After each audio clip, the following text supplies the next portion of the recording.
Hello, good morning friends. How are you all doing? I am at my parents' house today, which is super convenient for the topic that I wanted to focus on in this video, which is the best ab exercises that you can do at home / while traveling / like if you just don't have access to a gym and weights. That was by far the most frequently asked question that I got on my video all about how to get abs at a higher body fat percentage. If you haven't seen that video, I will link that down in the description box below. I go into a lot of the myths about abs and like what you actually need to know to get abs that a lot of people just don't talk about. So we'll do some great at-home gym-free ab exercises in a little bit, but I'm also gonna give you a little what I eat in a day. And I have 15 minutes until my first client call today, so I'm just gonna make a little decaf coffee, because we are trying to lay off the caffeine a little bit. But my mom was like, I have this amazing latte thing that I like to make, can I make it for you? And I was like, that sounds really good, let's just do decaf. So that's what we're gonna do. Let's go do it. Okay, mother, what do I need for this amazing latte that you love so much? I usually use 3 heaping tablespoons. Heaping. There we go. Might as well just do a 1/4 cup. Then I throw in some cinnamon. Oh, into the grounds? Not like into just like the final, how much? A little more. Now Okay. I mix it up a little bit so that it doesn't float to the surface. Now water? Now water. So I usually use the maca, like a tablespoon, or teaspoon of it, Okay. sorry. Not a tablespoon. And then I usually use, this is the Primal Kitchen. Chai latte, what is it? Collagen keto latte. It's so tasty. And then I put in some more collagen. I do the same thing. That's the vanilla one? That's so it's like a vanilla chai. It's like a vanilla With shot. cinnamon and maca. And again, want a 4 Sigmatic to throw in there. Yes, I want a 4 Sigmatic to throw in there. I just ran out, I just ordered and used your code. Thank you. She knows what's up. Using my code FitAndNerdy to get yourself 50% off 4 Sigmatic. That's right. So, where's my fresh cashew milk at? So, gonna do a little maca. You wish me maca. Okay, some chai collagen. Maca collagen, lion's mane. Okay, I'm gonna blend this. Oh, my coffee has 40 seconds left. That's perfect timing. I have 5 minutes until my call, so I needed to be impatient. Oh, I need a little honey. Thank you. The Primal Kitchen. Let's give this masterpiece a try.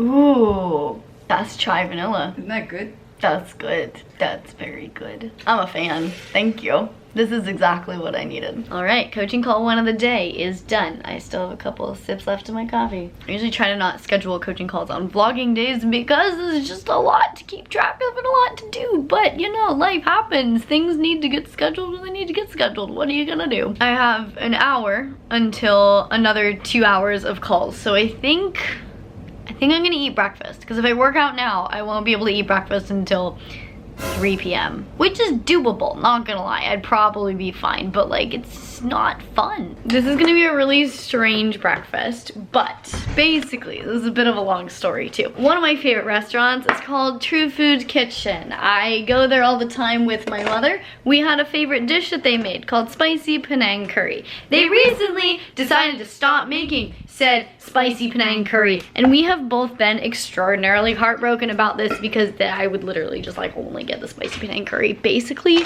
every time. Is this the stuff that went on top of it? So last night my mom found a recipe for the spicy Penang curry, and she made the spicy Penang curry, and it was freaking delicious. And there's leftovers, and I am genuinely just craving that right now for breakfast. I love having breakfast food for breakfast normally. Like, I am very much a breakfasty kind of person. The idea of having like spicy curry for breakfast is not normal for me, but it's just what I want right now. So I'm gonna make some. Oh my god, this looks so good. Smells so good. I'm gonna eat all this. Yeah. Oh, look at that. That's what I call a good breakfast. All right, we have breakfast. I also grabbed a little kombucha, because you know me, gotta have my morning kombucha. This is basically just a curry sauce on some rice noodles with a bunch of veggies and chicken. Right, Mom? Yeah. There's mushrooms. I didn't heat this up long enough. Delicious. Thank you, Mom. You're welcome. I hate eating in the morning before my workouts because now it's like 2.5 hours later and I'm hungry, but it's time to work out, but I don't want to work out hungry, but I know if I eat more than like half a bite of food, I'm gonna feel really bad during my workout. So I'm having like a small handful of salted cashews. Oh, I dropped one.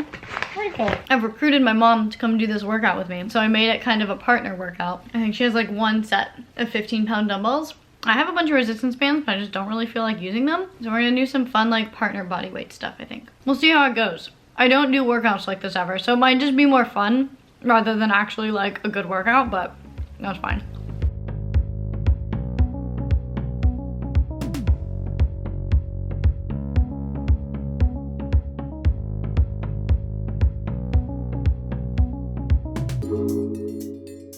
That actually works decently well.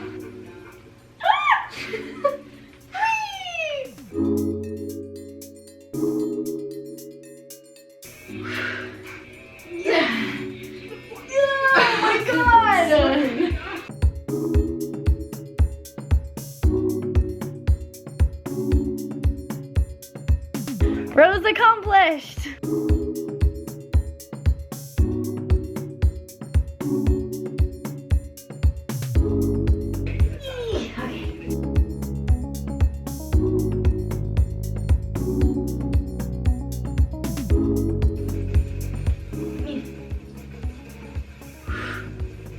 Yeah! I can do one more.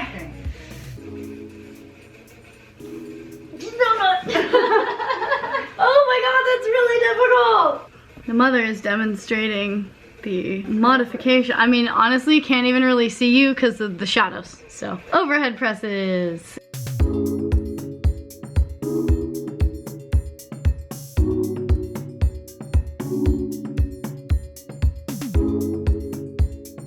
Yeah, this one should be fun, but I've never done it before, so we shall see how it goes.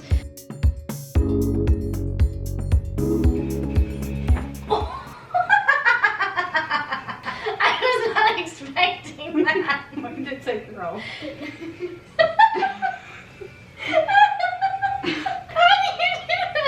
Okay, I'm gonna try it without lifting my hips up. I think that's where I'm going wrong. Oh, yeah, it's the... Yeah, hold my, yeah. Oh, there, I think you're supposed to hold the feet. That would make sense. There we go. Okay. No. Oh god, I almost kicked you in the face. You touch it.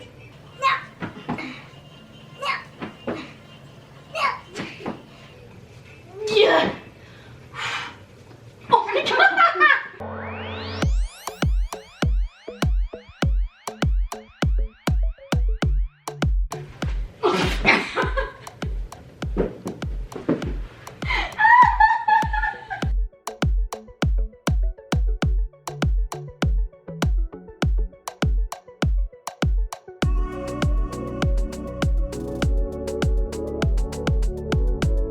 You got a good pike. I don't think I have that much mobility. Yay!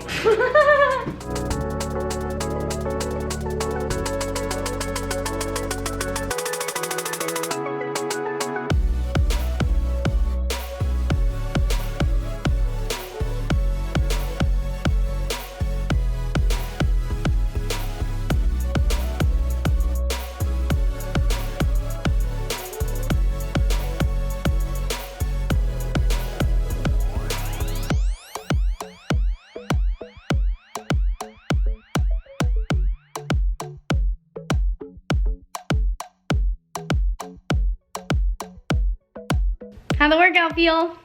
Great. How's your upper body feel? Stronger? Stronger is good. I'm dead. No, you're not. You I got lots of gusto left. my abs are dead from all of that laughing. Never done the pushing leg raises before, so that was fun to figure out. The holding on to the ankles was key. It was fun. It was fun. Hello, kitty. Hi. Meow. The mother and I are now off to the farmer's market because I recently learned how to make steak a little bit better than I was making it before. And I was really excited about it. My dad loves steak, so I wanted to make my dad some steak. So we're going to the farmer's market to get some steak. You're such a good daughter. I know, I'm the best. While we drive there though, I'm gonna have some snacks. I would eat some other leftovers, but I don't have time to do that. So we're doing some road snacks. I got some more cashews, gonna have a couple handfuls of those. And then I just saw these in the cab. Are these gluten-free? They're gluten-free and they are from Thrive Market and they are amazing. Ooh. We got mixed vegetable chips. Delicious medley of kettle-cooked Ecuadorian root vegetables from Thrive Market.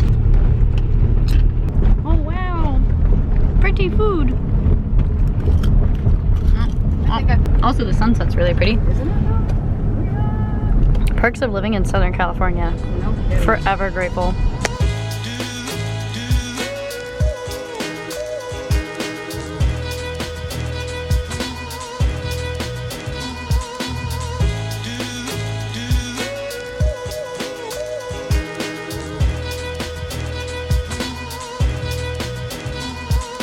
About to go cook dinner for the fam, but before I do so, I want to dive into the meat of this video, what you are here for, which is at-home abs. How to build a six-pack at home with minimal to no equipment. If you haven't seen my video all about how to build a six-pack at a higher body fat percentage, I recommend looking at that video because it goes into all of the details, all of this like step-by-step things that you need to know. So I'll link that down in the description box below. But just in summary, you don't have to be super lean to see abs. All you have to do is build the ab muscle so that you can see it through the slightly thicker layer of fat. The more ab muscle you physically build, the more definition you will be able to see at a higher body fat percentage, basically. So things that you need to know to train your abs, to build your abs so that you can see them at a higher body fat percentage. First, you need to train them for hypertrophy. None of this 100 rep kind of stuff. Throw in some weight, lower reps. You need to make sure you're taking your abs through the full range of motion, which for the rectus abdominis, which is the ab muscle that gives you the actual six-pack look, there's a bunch of different abdominal muscles.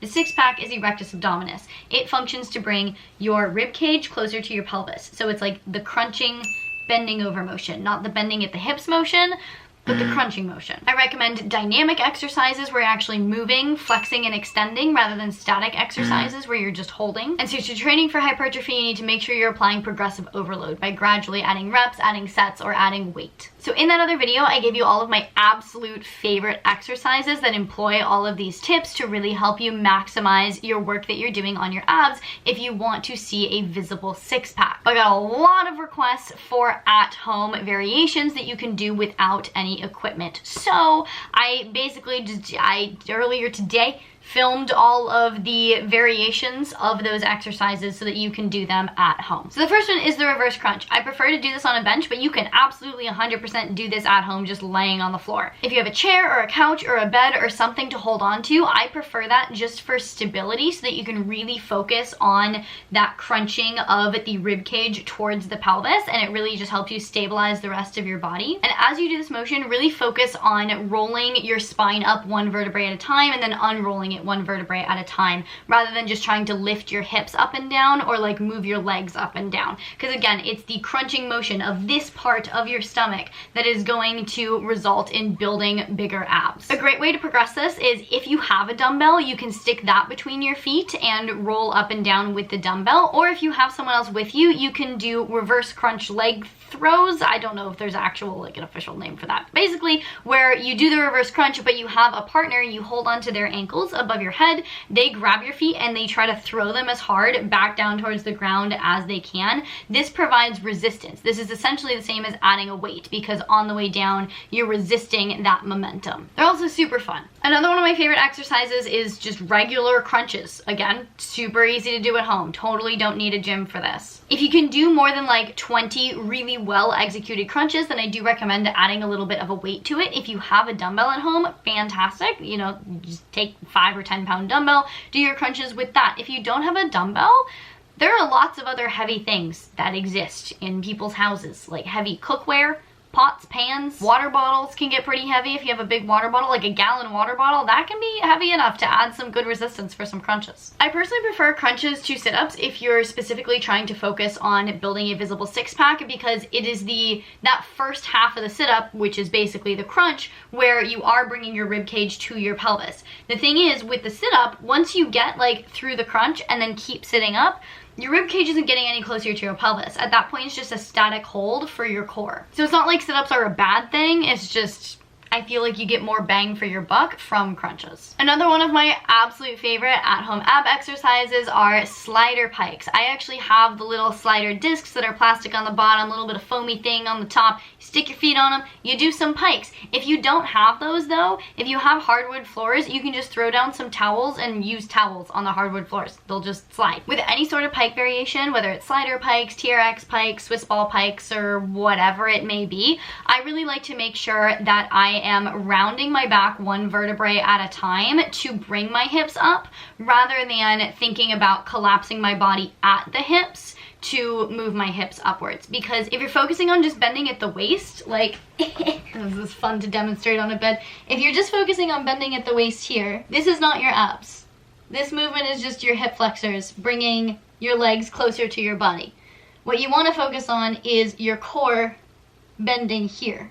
So as I'm doing my slider pikes, I like to think about first rounding at the neck and then rounding through my spine and then coming up to bring my hips all the way up. Next, another absolute favorite, I mean these are all my absolute favorites, that's why I'm listing them in this video, but just for emphasis, another absolute favorite is the banded cable crunches. Now you do need a resistance band for these, but if you're trying to do workouts from home, like spend the $30, get yourself a good resistance band set off of Amazon. Like just cancel your Netflix subscription for 2 months and use that money to get resistance bands. For this one, you're gonna wanna take the little door extension-y thing, loop it through the resistance band and put that over the top of the door so that you just have the resistance band coming straight down from the top of the door. You grab onto it and then you just do the cable crunches, but with a band instead. Really focus on bringing your rib cage towards your pelvis rather than your head towards your knees. If you're just bringing your head towards your knees, again, I'm gonna try to demonstrate this. I should have just filmed this in a different place, but we're going for it at this point. If you're just thinking about bringing your head towards your knees, you're gonna be going like this, and that's just flexing here. Whereas if you're bringing your rib cage towards your pelvis, you're going to be crunching and extending like that. Like that's all the movement that you should have. You shouldn't be going all the way up and down. Like this does not require abs at all. That's all hip flexors and glutes. And then the last exercise is weighted side crunches. Now, again, I know, weighted. You don't have a dumbbell, that's okay. Grab something else heavy. I grabbed my mom's cast iron pot because cast iron is pretty darn heavy. Grab a lamp, grab the edge of a sofa, grab a chair, grab a pillowcase and fill it full of shoes. You can get creative. This is my absolute favorite exercise to develop the obliques a little bit better so that you can emphasize that little 11 line rather than just the six pack. I find that throwing these in like once a week is really good for just like getting a little bit more definition there without adding width to the waist, which is something I also want to talk about because this seems to be a very common myth that was also very frequently asked about in the comment section of my abs video. But with the weighted side crunches, again, you're focusing on bringing your rib cage to your pelvis, just toward the side instead of to the front. And those are my top 5 at-home ab exercise recommendations to build a visible six-pack. You don't really need much more than that. You don't need to be doing hundreds of reps of it. You're just gonna do 3 to 4 sets, 6 to 15 reps. Make sure you're applying progressive overload. Do it 2 to maybe 4 times a week and you will be good to go. You will be well on your way to developing slightly thicker ab muscles so that you can see them through higher body fat percentage. But again, speaking of the slightly thicker ab muscles, you might be going like, but I don't want a thick waist. We're gonna chat about that, but I do need to go cook dinner for the family so that we don't all starve. So I'll talk about that after I make dinner. Let's go make some steak, some pesto veggies, and we'll talk more about abs, okay? Okay, so we got the steak cooking up some veggies, gonna throw some pesto in there. Where'd the potatoes go? Well, taters cooking in there. And here is the final dinner. I got a huge pile of steak. This is probably like 2/3 of a pound of steak. It's at least half a pound of steak. Some of the potatoes, and then all of the delicious veggies just covered in my absolute favorite pesto on the planet. This is looking amazing. My mouth is watering. I cannot wait to eat it. So we got these yogurts at the farmer's market, European style. These are like goat milk, right? Or like sheep milk or something. I'm gonna have a little bit of this for dessert because honestly, it kind of just tastes like thick ice cream that's a little bit less cold and it's delicious. Guys, look at how thick this yogurt is. Like, It's almost as thick as my chocolate frosty smoothie bowl. So I just topped my yogurt with a ton of chopped walnuts and chopped dark chocolate M&Ms. This looks actually delicious and I'm very excited for this to be my dessert. Like, look at that. It's like frozen yogurt, but not frozen, just yogurt. All right, post dinner and dessert, I am quite sleepy, so I think I'm gonna make a cup of tea and go shower and like basically go to bed. But I want to wrap up the ab discussion first with the question of whether or not training abs for hypertrophy will give you the appearance of a thicker waist. Here's the thing, like with any muscle, you can train it to be bigger and bigger and bigger, and eventually you might not like how big it is. But that doesn't happen overnight. It's very difficult to build muscle. And once you get it to the point that you're happy with, you can stop training it to get bigger. It's really hard to accidentally build too much muscle. People often cite CrossFit women as examples of how if you train your core with like heavy weights, you're gonna get a much thicker waist. So here's the thing, those women don't train for aesthetics, they train for performance. They're not trying to get a slimmer, smaller waist. So if their waist starts growing, they keep training because their goal is not to have a small waist, it's to be able to perform really well. It's not like they touched one CrossFit weight and suddenly got a thicker waist. Those women look like that because they've put in years of hard work and lifting really heavy and have been pushing themselves in that direction. So do not be scared to add a little bit of weight to your ab exercises. If you want to get a smaller waist, you can look into doing regular stomach vacuums. Stephanie Buttermore has a really good video about doing that regularly for a while. I'll link her video down in the description box below that kind of demonstrates how to use core training to get a smaller waist, and you can do that in conjunction with what I've talked about in building other ab muscles. So you can get a smaller waist while still getting a more defined six-pack at a higher body fat percentage. It's great. Magic of training. So if you want that defined like 11 line down your stomach, if you want some ab separation for the six-pack, you gotta throw in the weights. And if you've been training core and you're at like a relatively low body fat percentage and you're not seeing your abs, it's just because you don't have enough muscle under it to see it below the skin. And if you're afraid of adding weight, you're never gonna be able to see your abs. And the great thing is if you've never trained your core for hypertrophy before, you're probably gonna see some progress pretty darn quickly. So like, give it a try for just like a couple weeks, see how it goes. If your waist starts to get thicker than you want it to, stop training. But you're probably gonna just start seeing more definition and be like, oh, Marissa was right. If you guys have any more follow-up questions about training abs, how to get more defined abs, or just anything ab related, let me know down in the comments below. I'm gonna go make myself a cup of peppermint tea and just chill out for the rest of the night. Actually, that's not true, I have a little bit more work to do. Make some tea, work, then chill out for the rest of the night. If you liked this video, please give it a big thumbs up because it really does support me and my channel. I really genuinely appreciate it. Please share this video with your friends, your family, and your neighbors. If you want to see more content from me all about health and fitness, you can check it out over here. To see future videos, make sure you hit that subscribe button, hit the little notification bell so you get notified when I post a video, and I will see you very soon. Bye!